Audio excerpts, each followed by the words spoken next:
Shalom, pueblo de Israel disperso en las naciones. Continuamos con la serie La salvación viene de los judíos. Hoy veremos en la parte 7 los judíos, los gentiles en la congregación primitiva.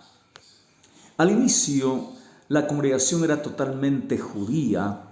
Los primeros miembros, los apóstoles, los seguidores, llamados discípulos, la bendita Miriam, madre de Yeshua, eran judíos. Durante el ministerio de Yeshua, repetidamente afirmó que la salvación que él trajo era con preferencia a los judíos, a Israel. Cuando él envió a sus discípulos, sus seguidores, a predicar las buenas nuevas, restringió la evangelización solamente a Israel. Mateo, por ejemplo, 10, 1 al 7 dice: llamó a los 12, les dio poder sobre los espíritus malos para expulsarlos, para curar toda clase de enfermedades, y les dijo a ellos, los envió en misión con estas instrucciones: no vayan a tierra de gentiles, de paganos, ni entren en pueblos de samaritanos. Diríjanse más bien a las ovejas perdidas de Israel. A lo largo del camino proclamen: el reino de los cielos se ha acercado. En otra ocasión vemos que alguien no judío, una mujer, trató de acercársele porque él había estado ya yendo más al norte, a tierra de los fenicios, Tiro, Sidón. Él afirmó sin rodeos que su misión era únicamente a los israelitas. Mateo 15, 21 al 24. Dice que marchó Yeshua y se fue a la dirección de Tiro y Sidón. Una mujer kenaní llegó de ese territorio, empezó a gritar: Adón, Ben David, Señor, hijo de David, ten compasión de mí. Mi hija está atormentada por un demonio. Ella había escuchado lo que hacía Yeshua seguramente, pero Yeshua dice, no le contestó ni una palabra. Entonces sus seguidores se acercaron y le dicen: atiéndela, mira cómo grita detrás de nosotros, está molestando, en otras palabras. Entonces Yeshua contestó: no he sido enviado sino a las ovejas perdidas del pueblo de Israel. Este incidente sirve de arquetipo de lo que al final será el patrón característico de la propagación del evangelio. Pero la historia de la mujer no terminó aquí. Entonces es importante entender algo más, ya que cuando ella demostró tener una fe en Yeshua mayor que la de los israelitas, él se dio y extendió a ella su misión. Continuemos en Matitiahu 15, 25 al 28. Pero la mujer se acercó a Yeshua y puesta de rodillas le decía: Adonai, ayúdame. Yeshua le dijo: no se debe echar a los perros el pan de los hijos. Mire, aquí le estaba diciendo algo muy fuerte. A los perros, han traducido perrillos, pero es perros. Los gentiles eran vistos como perros. La mujer contestó: es verdad, Señor. No se ella enojó ni se resintió.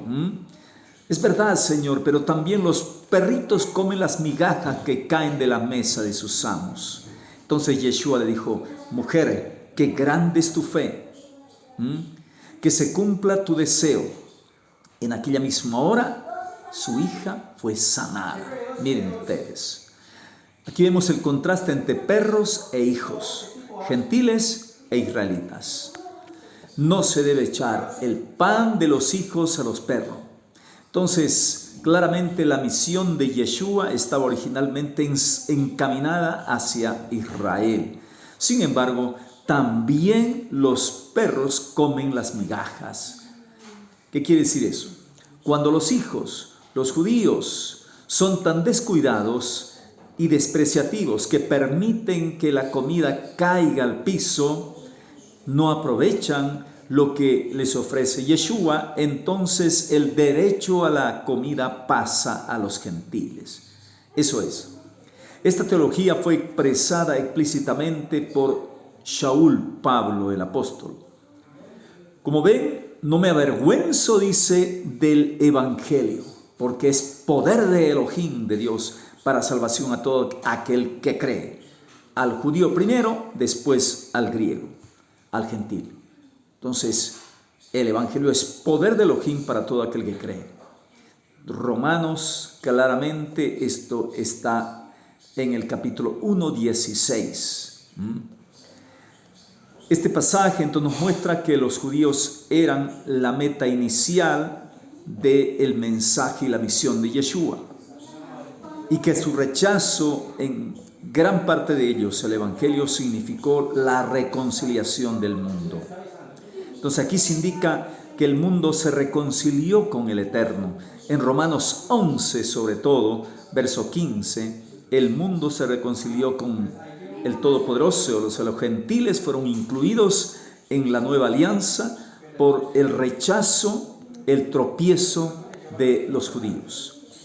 En Mateo 8, 5 al 12 vemos otro ejemplo en que Yeshua aclara que aunque los judíos fueron seleccionados originalmente para recibir el evangelio, los goim, los gentiles, bien podría decirse que ellos entraron en ese proyecto al mostrar más fe y una receptividad mayor del evangelio. Dice, al entrar Yeshua en Capernaum se le acercó un capitán de la guardia suplicándole: Señor, mi muchacho está en cama, totalmente paralizado, sufre terriblemente. Yeshua le dijo: yo iré a sanarlo. El capitán contesta: Señor, ¿quién soy yo para que entres en mi casa? Di nomás la palabra y mi sirviente sanará.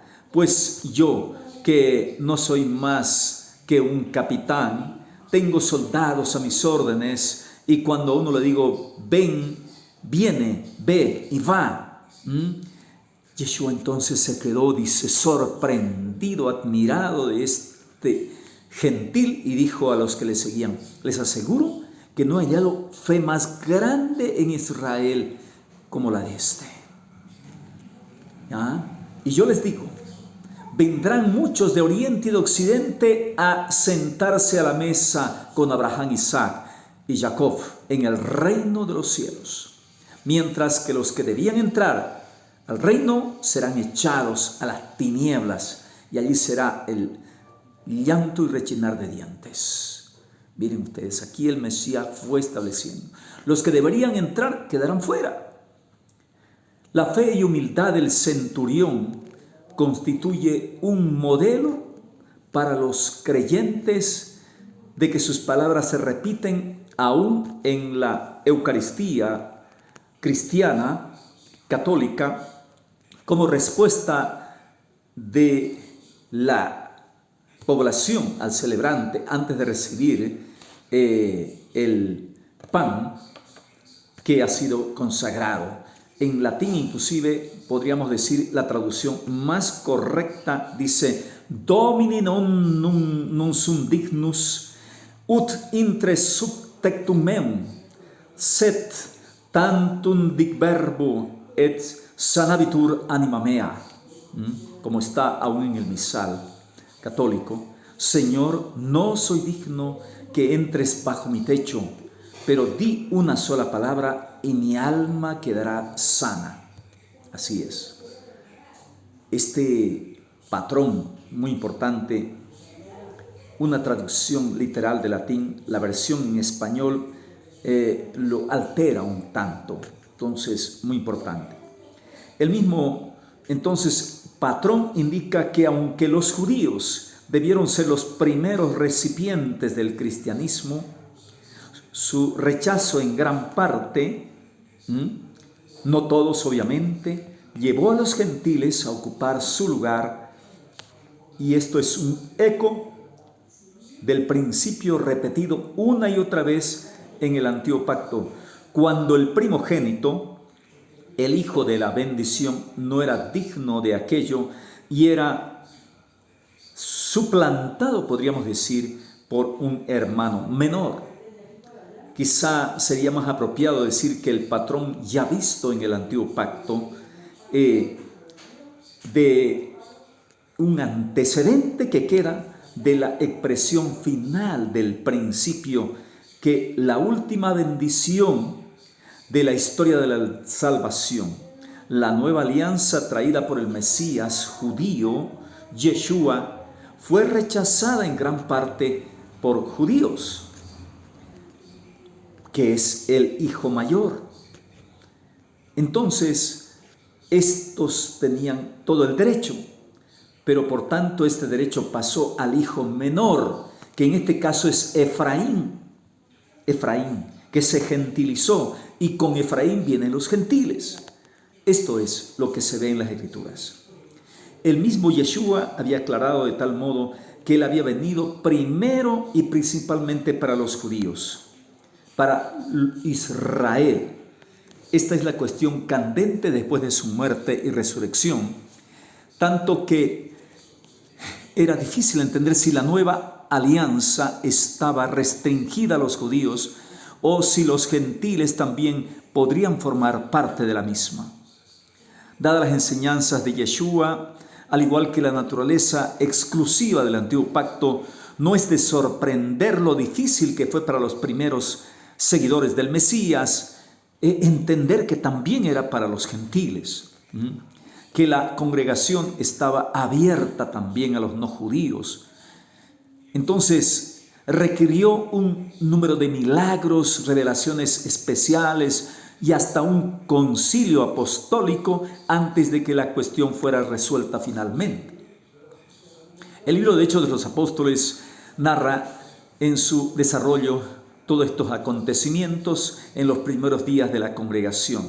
Se considera que la congregación nació en Pentecostés. Bueno, en realidad nació en el desierto, como se ve, cuando el pueblo estaba a los 40 años allá, pero como tal, como mesiánica podemos decir. Entonces, porque la congregación israelita mesiánica, según la palabra y las escrituras. Entonces vemos que cuando en Hechos capítulo 2 el Espíritu de Santidad bajó sobre la congregación, estaban solamente judíos y prosélitos, judíos ahí, o sea, gentiles convertidos a la fe judía. Vino el Ruach, entonces dice, y ellos hablaron en lenguas, los 120 que estaban en el aposento alto, y estaban de paso por Jerusalén, es decir, en la fiesta de Pentecostés, una de las 3 ocasiones de peregrinaje de las 7 fiestas. Judíos piadosos llegados, dice, todas las naciones que hay bajo el cielo, unos judíos y otros extranjeros que eran prosélitos. Entonces es que Shaul, o más bien Keifa, Pedro, dirigióse a ellos. Dijo él, amigos judíos, y todos los que os encontráis en Jerusalén, hoy se está cumpliendo lo anunciado por el profeta Joel, entre otras palabras, que decía que derramaré de mi espíritu sobre cualesquiera de todos los mortales. Esta traducción muy importante. Sean hijos o hijos, que profetizarán, que tendrán visiones, ancianos, jóvenes, derramaré mi espíritu, mi rúa, sobre sus siervos y siervas. Israelitas, le dijo después, escuchad mis palabras. Elohim acreditó entre vosotros a Yeshua de Nazaret. Hizo que realizara entre ustedes milagros, señales, prodigios. Ustedes, sin embargo, lo entregaron a los paganos para que sea crucificado y muera en la cruz. Entonces, esto es importante entender, hermanos. Dice, con esto se cumplió la escritura, el plan del Eterno, pero Elohim lo libró de los horrores de la muerte y lo resucitó, de lo cual nosotros somos testigos, dice, ¿no? Sepa entonces con seguridad toda la casa de Israel que Elohim ha hecho Adón y Moshiach, o sea, soberano y Mesías, a este Yeshua a quien ustedes crucificaron. Entonces se afligieron profundamente, dijeron, ¿qué debemos hacer, varones hermanos? Y él le dijo, arrepiéntanse, hagan teshuvá. O sea, hacer teshuvá es volverse a las Sagradas Escrituras. y que cada uno de ustedes se haga sumergir en las aguas en el nombre de Yeshua el Mesías, para que sus pecados sean perdonados. Entonces recibirán el don del Ruach HaKodesh, del Espíritu de Santidad. Y los que acogieron su palabra, dice, se sumergieron aquel día 3,000. Entonces, este pasaje nos muestra que todos los involucrados eran judíos, tanto por nacimiento como por fe, los prosélitos, en la fiesta de Pentecostés o de la semana, Shavuot. Entonces, esta peregrinación en Jerusalén, estaban pues estos judíos, estos piadosos, estos israelitas y los demás. Y de ahí fue de entre estos judíos que el Señor sacó los primeros seguidores, los primeros 3,000 sumergidos, el primer influjo en masa, el primer, diríamos, el primer grupo de una masa de creyentes en la congregación. El libro de Hechos continúa con la historia de la propagación del cristianismo desde sus orígenes entre los judíos hacia el mundo. Según este recuento podemos ver que la revelación de que el Mesías, la fe mesiánica, estaba destinada para todo el mundo, sucedió por etapas. Durante la vida de Yeshua, solamente para Israel. En el primer Pentecostés de la congregación mesiánica, los judíos y los prosélitos de la diáspora ya son incluidos. Luego la próxima intervención, en tercer lugar, es a los samaritanos. Felipe dice que va, el Mesharet es al parecer que va a ellos y los convierte. Luego tenemos en una cuarta etapa el eunuco etíope. Y es un eunuco, vamos a analizar más el caso de él. Y en una quinta etapa ya tenemos pues a los gentiles con un capitán, un centurión llamado Cornelius. Entonces vemos aquí muy importante lo que sucede con el eunuco etíope. Pero antes de eso, lo que sucede con los samaritanos, eran vistos como ellos como creyentes judíos mixtos, ¿no? Medio gentiles y medio judíos, eran despreciados, rechazados, pero esperaban al Mesías, como vemos en el caso de la samaritana en Yohanan capítulo 4, Juan dijo, sé que ha de venir el Mesías, Él nos enseñará todas las cosas. Y el Mesías le dijo, yo soy. Ya empezó la evangelización en el tiempo del Mesías hacia los samaritanos, pero como tal, el bautismo, la tevilá, todo esto, el aceptar a Yeshua como el Mesías, fue cuando Felipe les habló. Entonces, vamos a ver qué pasó con el eunuco etíope. Es muy posible que fuera un prosélito que vino a Jerusalén a la fiesta, pero no solamente era uno de la diáspora, sino también de otra raza, era un negro. Además, como eunuco también estaba excluido de la sinagoga, porque en Deuteronomio 23, 1 dice, el hombre que tenga los testículos aplastados o el pene mutilado no será admitido en la asamblea del Señor. Era pues lo más ajeno posible sin llegar a ser uno de los gentiles. Sin embargo, fue precisamente este extraño consumado quien por una dramática intervención divina fue llamado a la cajala, a la congregación, como se ve en Hechos 8, 26 al 39. Dice que un ángel del Señor se presentó a Felipe y le dijo, dirígete hacia el sur por el camino que baja de Jerusalén a Gaza.